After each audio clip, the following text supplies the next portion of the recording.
Upgrades.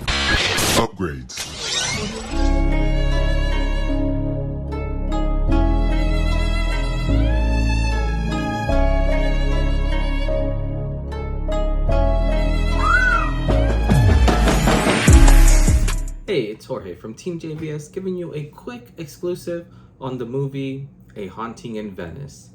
The synopsis of this is, in a post-World War II Venice, Poirot, now retired and living in his own exile, reluctantly attends a seance, but when one of the guests is murdered, it's up to the former detective to once again uncover the killer.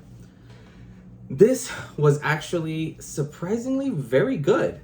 If you follow this story at all, this is basically the third movie in kind of this detective saga. The first one being Murder on the Orient Express, second one being Death on the Nile. This one kind of takes a very unique and different turn, I would say. While the other ones, I felt were very much kind of your typical detective story. Someone dies and, obviously they're trying to figure out. This one I really appreciated because it added a little bit of that horror element, kind of like that creepiness, especially, when you have seances involved. Overall, though, it still kind of kept to its core of, kind of being this giant murder mystery.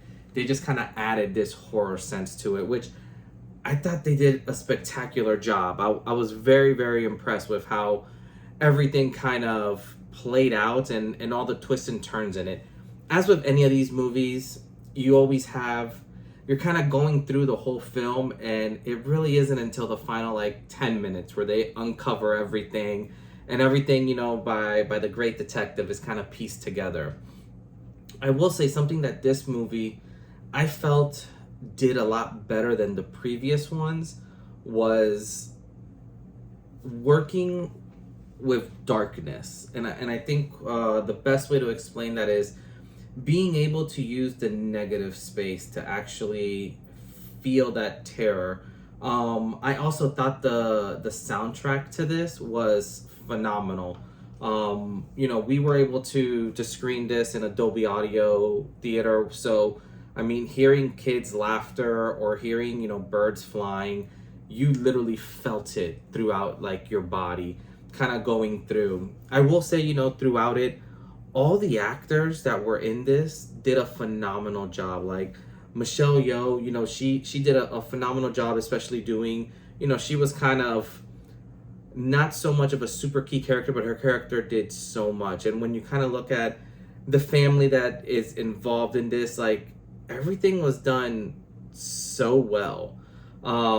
This is one of those type of detective stories that you always want more. Once you're done with it, you're excited to see where the next one will lead you. So far, and I think it's hard because if I had to rank this one in terms of, compared to the other two, I don't know exactly where I would put it. I obviously think, Murder on the Orient Express, I thought that one was just so well done. Death on the Nile, I thought was more grand and spectacular, especially with, kind of the backdrops. And like I said, this one felt very tight and close. Even though the first one was done in a train, this one, all the rooms just felt extra small. All the backdrops, it's when they wanted it to seem large and huge, they did a great job of filming Venice from afar and all that. But during the film, you just felt very claustrophobic sometimes. But this one's definitely up there. I think I would, if I had to give it, kind of a go, I would probably, because this one had a little bit more horror to it, I would probably put this one as my top one, followed by Murder on the Orient Express and then Death on the Nile. If I had to, kind of gun to the head, pick an order. But I think, as always, the way that he solves all these, mysteries, you really never see it coming. And you really, at least for me, it's whenever you think you have it figured out, it's almost 30 more minutes go in the movie and you find out you're completely wrong. which is fun and exciting. Like I love movies like this and little like crime dramas where you really don't know where it's heading or where it's going. You know, overall, actors did a phenomenal job. The way this was shot was great. The director, you know, Kenneth, I mean, I thought he was able to shoot this one, and it felt new and fresh, which I appreciated. But yeah, overall, I would strongly recommend this. Grading it, you know, from 1 to 10, I'd give this a solid like 8.5 out of 10.